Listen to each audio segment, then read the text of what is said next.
Good morning and welcome to Tanya today. Rabbi Ronnie Fine coming to you from Chabad Zichin Kadeshim in Montreal, Canada, where it's a privilege and a pleasure to share with you the Tanya. We greet on this Erev Shabbos John from North Carolina, Rodriguez, good morning. Asher is with us in Memphis, Davida and Levi in New York. Susan in Scranton, Freeman is in Texas, Diane in London, Ontario that is, Erica is in Norway, good afternoon, Eugenia Booker Tov to you in Calgary, Betty in, I forget, Florida, I remember, probably don't. Robert, shalom to you in Boston, and another Robert, shalom to you, wherever you are. Stella, welcome. Carol, welcome. Julie in Vietnam. Wow. Okay. Very nice. Dam in Indonesia, welcome. Moshe in Chabad of Flagstaff, Arizona. All right. Andrew. A long week in Springfield, New Jersey. Okay. Zar is in Malaysia. Andra, shalom. Sarah in New York, welcome. Marcel in the Philippines. Wow, we got from all over. We have Liana, Vilma, Sina, Marcy, Selena, Adam, Tim, Josh, Celeste, Andra, Akoy, Yenta Talabenta, and some others I can't make out clearly. Olivia from Paradise. Oh. Is that a heavenly paradise or is that an earthly paradise? Andra in Brazil. Welcome. Okay. Welcome, folks. Today's Tanya is sponsored by Andrew in New Jersey. Thank you for your generosity in honor of his parents. Okay. We are beginning today the 20th letter. Siman Chaf, a very abstract, very spiritual idea in its details, but the bottom line of it is a very practical and earthy idea, actually. This letter was written perhaps just days before the Alter Rebbe passed on, and the letter is ultimately, as the previous Lubavitcher Rebbe said, brought such a vitality to the followers, to the Chassidim of the Alter Rebbe, in doing material mitzvahs, to doing physical actions in the physical world with material things, to do a mitzvah. As we will learn, and as I will, when we take apart some of the ideas over here, we will go into more depth. It's a lengthy letter. It will take us, I think, till Yom Kippur, if I recall it correctly. No, after, sorry. Yep, it's going to take us at least a week to go through this. Let us begin. That's a Aramaic phrase that comes from the Eitz Chaim, that God, He, and His life-giving emanations, and his life force, which is referring to the light, are one. And he and his, Garmehu means, like for the word garama, for those who are familiar, means his causations are one with them. And that refers to kalim, or vessels. To put this into another context, we all understand that there's a concept of body and soul, and they fuse together as one being. But the truth is, they're divided between two elements in our very being. So in the creative process, this is called lights and vessels. These are the 10 divine attributes, the spheres, the way they are in the world of Atzilus, the world of emanation. Meaning that these 10 divine attributes, 3 of intelligence, Chabad, Chachma, Bina, V'das, and we are familiar with the 7 emotions and so on that we've gone through at great length. So they are totally one and bound up with the Ein Sof, with the limitlessness, with God Himself. Meaning that these attributes are totally bound up in one. Now, just to put that into a human context, we also have powers of the soul that are similar. We have intelligence, we have emotions. However, we are not perfectly whole oneness with them. We are a compound of these powers of the soul. And we could choose to use them or not to use them. They could be expressed or not be expressed.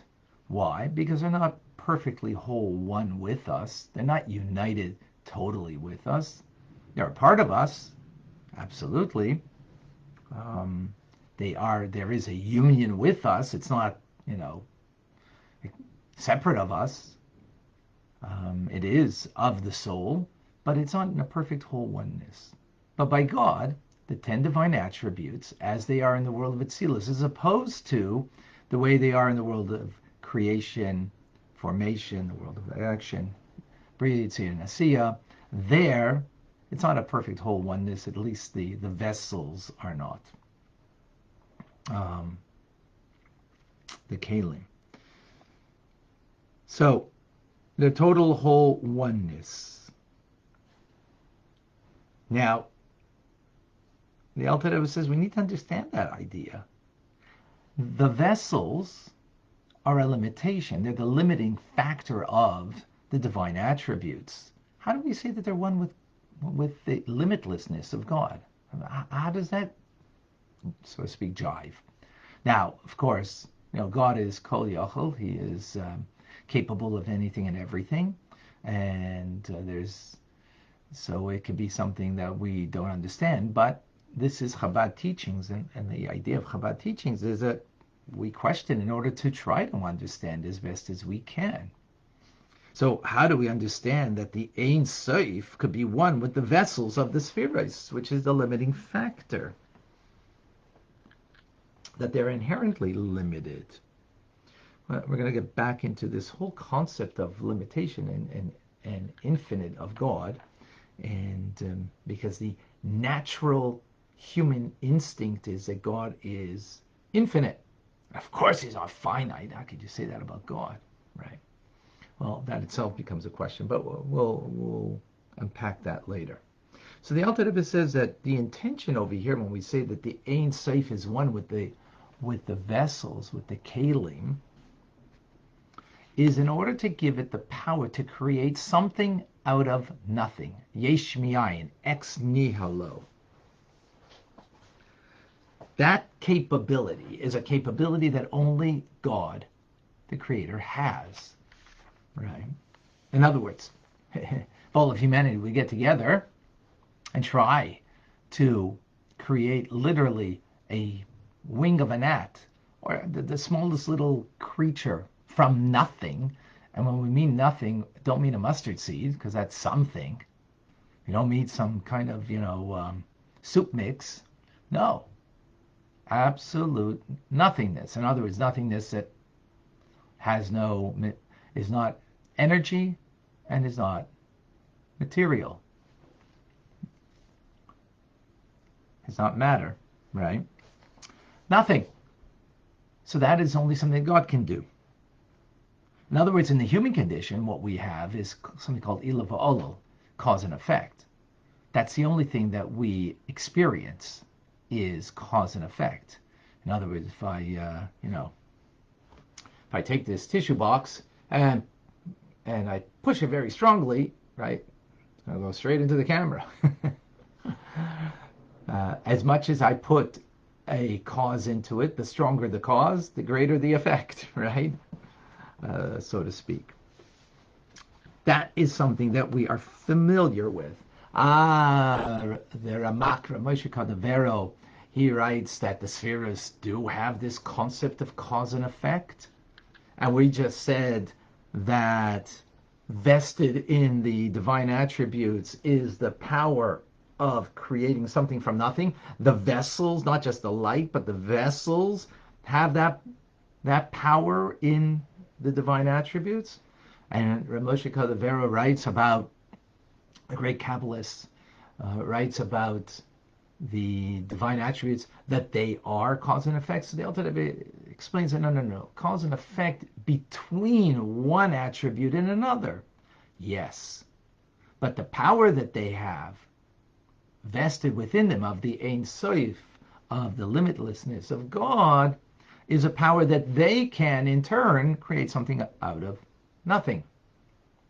Of course, God's power vested within the divine attributes.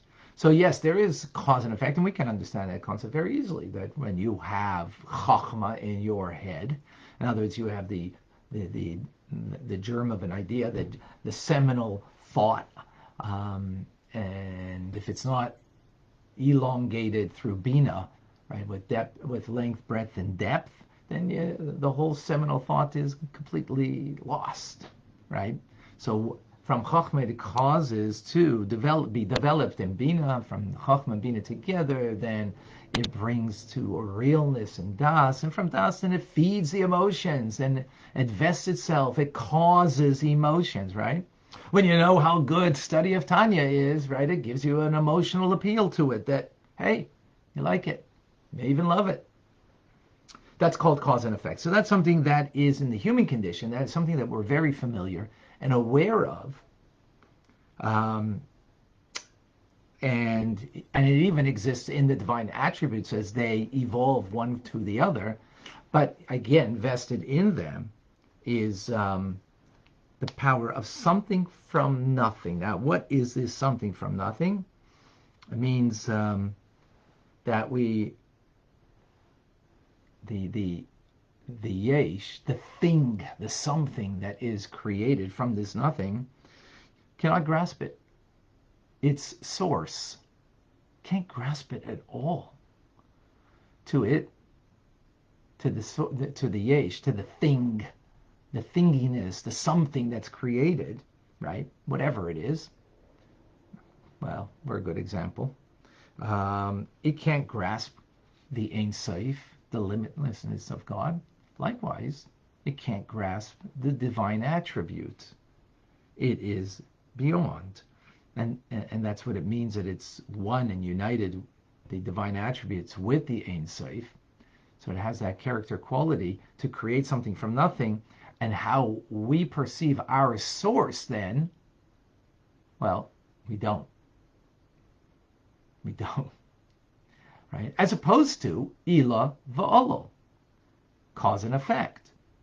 In other words, your emotion recognizes that there is an intelligence that affected it. As a matter of fact, even in emotions, there is intelligence, right? That's what we call a knowing heart. Well, a heart's emotions, what does it mean it's knowing? How does it know? Because ilah va'olol, cause and effect, means that the cause is vested within the effect, and therefore there is a part of it there, and there's a quality of intelligence in emotions. Not only that, there's a quality of emotions within intelligence. And that's when you get excited about an idea. That's the emotional part of the intelligence. that then is able to vest itself to cause, to come down into the emotion, to create that effect. And that's something we grasp. So we understand where it came from.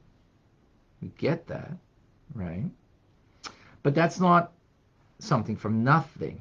That is something that is totally beyond us. Now, just to give further appreciation of this, that if creation were to be cause and effect, what would that mean? Well, it would mean that the highest levels of divinity would come down like in a chain reaction, right? Like a chain, that one link is in the other link, and that's cause and effect, the metaphor, right? That's how closely they're connected. So the highest point on the chain to the lowest point in the chain have some kind of connection. Obviously, they have a connection, right? In the linkage. Furthermore, not only there's a connection, but the lowest part, recognizing that there's the highest link, is actually nullified to it, is kind of subjugated to it. Its whole reality is from it, and therefore would be totally nullified. So it'd be impossible to create from cause and effect. And again, I just want to repeat that cause and effect is the only thing that we are aware of in the human condition, right? Everything works in that manner, not something from nothing. And therefore we would recognize our source and would be completely nullified to our source. So therefore it would be impossible to create a something that is that is independent of its source, that doesn't recognize its source. In other words, the physical reality of this world. And me, part of that, right? That physical part. I'm not talking about the soul over here, we're talking about the physicality of us that gives us the awareness that, well, again, let me back up for a moment. That if it would be through cause and effect, so there would not be a physical. The most it would be is the spiritual counterpart of the physical world. So even like the animal kingdom, so there would be the Ruach HaBehema Pnei Shor. There would be the spirit of the animal that derives from the face of the ox, from the celestial chariot of Ezekiel, Yecheskel the prophet. In other words, yeah, there would be a concept of animal, there would be a concept of humanness, there would be a concept of but it would be merely a concept of in spiritual terms, but not in physical terms, because the spiritual would be linked to its root source, recognizing it. Now, the fact that we don't recognize our root source inherently, or I don't know, inherently is the right word, but initially, right? We got to contemplate it. We got to learn Tanya to recognize our root source in the divine, is because we're created something from nothing. And hence, we do not recognize, again, our source. We sense that we come from nothing, in the sense of nothing, meaning we don't comprehend it, we don't experience it. Both things. Don't comprehend, and therefore we don't experience where we come from in the spiritual realm of the divine attributes, from Ein Sof, from God himself.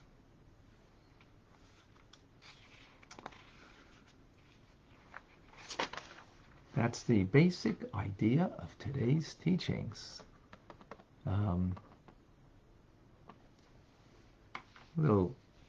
Not too difficult, this part. We will get into greater difficulties. I promise you. We will get there.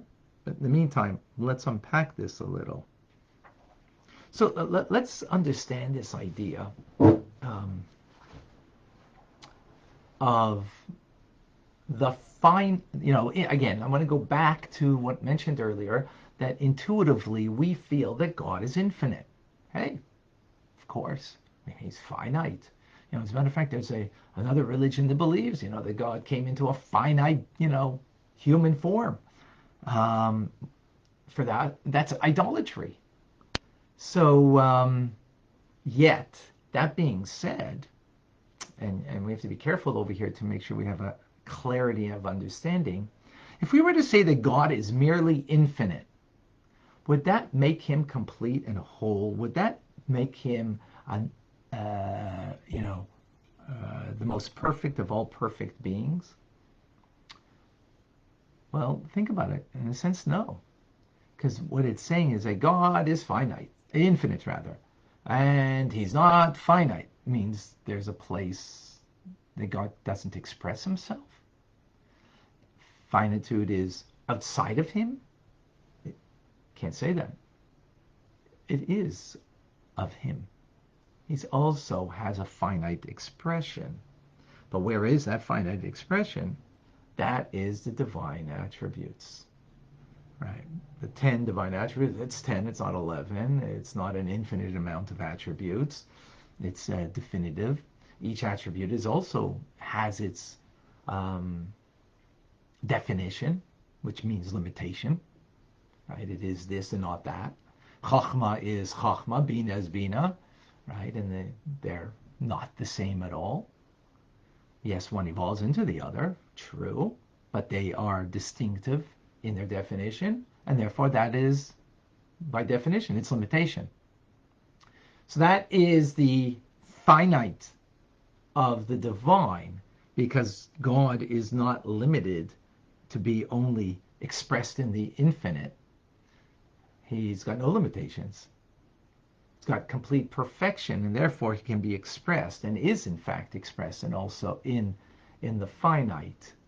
And that is, again, the 10 divine attributes, that in the world of Atzilus, the emanation of God, which is not creation of God, and not God himself, so to speak, or, the essence of God, but the emanation of God, that emanation, and the 10 divine attributes, both the light, which is the infinite quality of the attributes, and the vessel are bound up with the Ein Sof, and this is the Koyach Hagvul, this is the power of limitation of God, that he expresses himself through these vessels. How does he express himself? That they become the conduit, they become the vehicle to create a finite, not just a finite world, because the truth is the world of Bria, Yitzir, and Asiya are also finite, but a physical world. A physical world that, as we explained, has a sense of its own independence, its own reality, and that is because it's not coming into being by Ila va'olol, cause and effect. As we explain cause and effect, the highest point in the cause is linked to the lowest point, and therefore the lowest point still recognizes its source because it's linked up all together, and therefore there would be an awareness, and you would be completely nullified to the presence of God. So where is this? It is done through something from nothing that we don't experience, aren't aware of the Ein Sof. So that's one really important point over here. Where we're going with all this,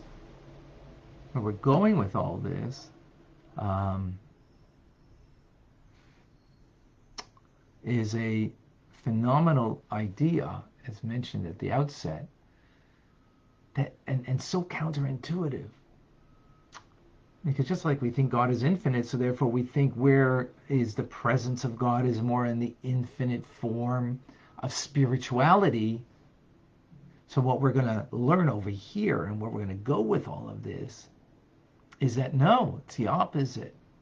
It's in the physical world, through the materialism of this world, that is created from God something from nothing, and now we have the basis of this, of the 10 divine attributes, so they are the source of this. We're going to go into what we call Hasidic geography, meaning we're going to have the whole geography of, you know, of the spiritual worlds and how that evolves, and we'll understand that with our minds, hopefully as best as possible, because it is a challenging idea. And we'll bring it and to show how the material world is actually a more linked up to God Himself than the spiritual worlds, which then will, of course, lead us to appreciate how we can connect to God in the material physical world through materiality. Now, hey, hold your horses. Don't go out now and go on a spending spree to go buy all those material things that you wanted.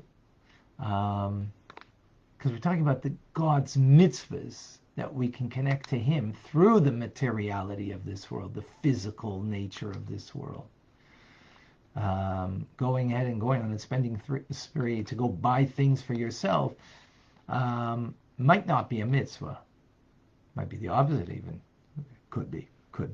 I'm not judging anybody or anything here, but charity is for sure. Lulav and Esrog, the holiday of Pesach that's coming up, to do Lulav and Esrog for sure. That's a physical thing, material thing, for sure, and the like. But we're going to get there. We're going to get there.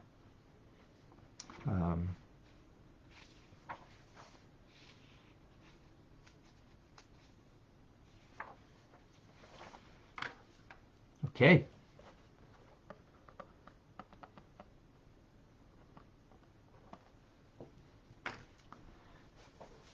Do we have any questions? Do we have any comments? Do we have any thoughts? Do we have anything to share? Please come forward. I'm going to look on Facebook first because I saw some questions. Reminder to put 2 question marks first and then ask your question.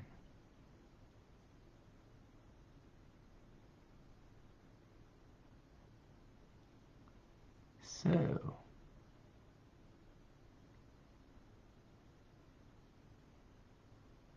all right.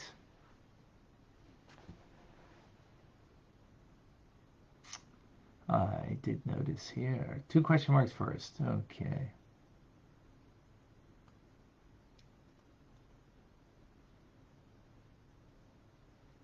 Ramchal reference. Okay.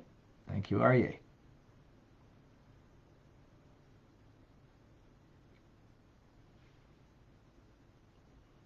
Michael, we have to define God in some way that we can be understood in the human level. Infinite, omnipresent, omniscient.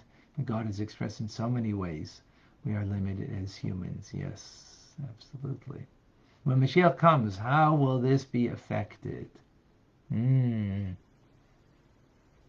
right now we perceive the physical as, as an existence, as a reality of its own. Right? Because it's not cause and effect. The cause is vested in the effect. The effect feels the cause. So it feels its source. It recognizes its source. It's aware of its source.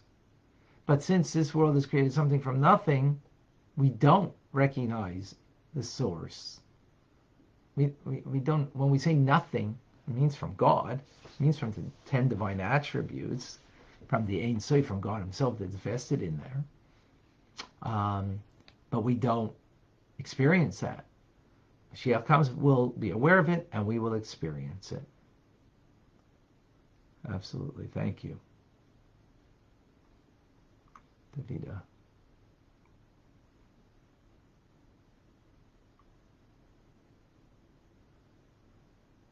John, you have a question. Oh, okay. A finite creature is there, any quality that we can ascribe to a Kodesh Baruch Hu that does not limit Him. Well, that's what we're explaining. The 10 divine attributes are the power of limitation, God's power of limitation. How do we say that? Well, because if He didn't have the power of limitation, that means He'd be limited, that He couldn't have that, or doesn't have that. he's a complete perfect being. And even say being is, a bit difficult to say. Without being, he is found. So yes, he needs to be that in order to be complete and truly perfect. I hope that's clear.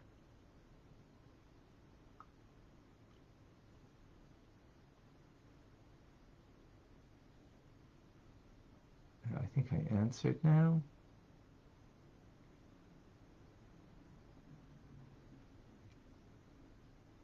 Any other questions I did not answer? Rick. Oh, Rick. Oh, welcome back, Rick. Good to see you. Can we sense the infinite by performing the mitzvahs? Excellent question. We can be aware in our mind's eye. We can be aware and truly believe that because we've learned it. Are we going to truly experience it now? No. Tzaddikim on some levels do. We will, though, in times of Mashiach. So, now we're not going to truly experience, sense the infinite. And the reason, again, is because the world is created, the physical world is created something from nothing, not cause and effect, so therefore we don't have the capacity in the human condition to truly, we can have awareness of it intellectually, and that's what Chabad is doing. Chabad teachings is giving us that awareness, so when we do a mitzvah, that we're aware that we're bound up with the infinite of God. We're going to truly experience that? We might have some greater feel towards that, sometimes more, sometimes less, let's say. But I don't think we're truly aware and truly, sense it and truly are connected to that. I wouldn't say that. Good question, Rick, and welcome back. Okay, do we have on Instagram any questions? I don't see.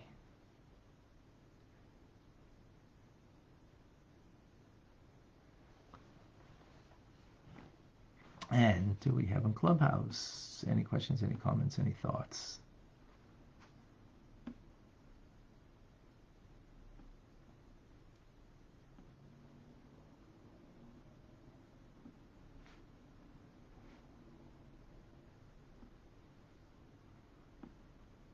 Okay, either I'm doing a really good job in explaining, and therefore there's no questions, or I'm doing a poor job in explaining, and that you don't have any questions. Or maybe you just, don't want to sound, maybe not so smart, or too smart. I don't know. I'm just kidding. But please do share. Or do ask. And if not, that's also good.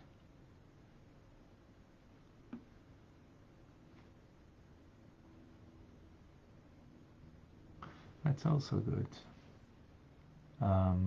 Reminder, Rambam today, 12:45.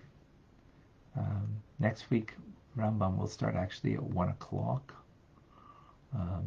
But today will be 12:45.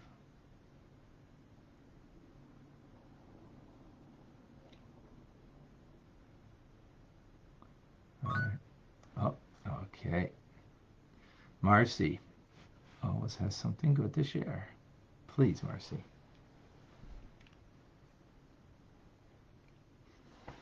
Don't hear you.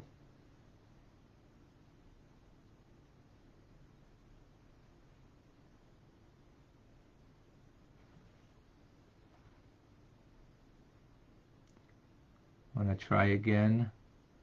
Oh, there we go. Try. There we go. There we go. I was saying that, or I was going to say that I really enjoyed going to your wife's women's share yesterday. She did a lovely job, and I hope that I'll be invited back for Sukkot. Oh, absolutely. Okay, thank you for sharing that. Thank you. All right, I'll pass it on. Beautiful. Okay. Yes, my wife gives a women's class Thursday nights at 7:30. This Thursday night it won't be. No, sorry.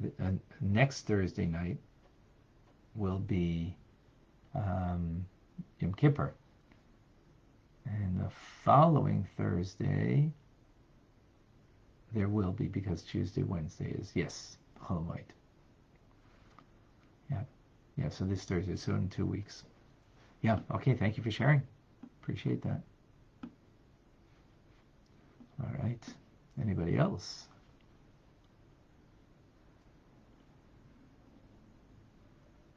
Yes, starting next week, the Rambam permanently will be at 1 o'clock. Timing just works out better. But today will be 12:45. All right. Beautiful. All right, folks. This Shabbos is Shabbos Shuvah. Shabbos of doing tshuva, because it is in the middle of the 10 days of penitence. Shabbos in between Rosh Hashanah and Yom Kippur. Custom of lighting a tshuva licht, a levidik licht, and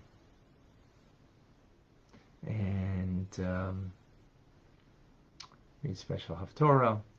It's a special Shabbos, again, during the 10 days of penitence. So this Shabbos will be a very, very special Shabbos. I'm Rabbi Ronnie Fine, coming to you from Chabad.Chabad in Montreal, Canada. It's a privilege and a pleasure to share with you the Tanya. Have a wonderful day, a wonderful Erev Shabbos, and a wonderful Shabbos. We'll continue our conversation on Sunday. God bless you. Thanks so much.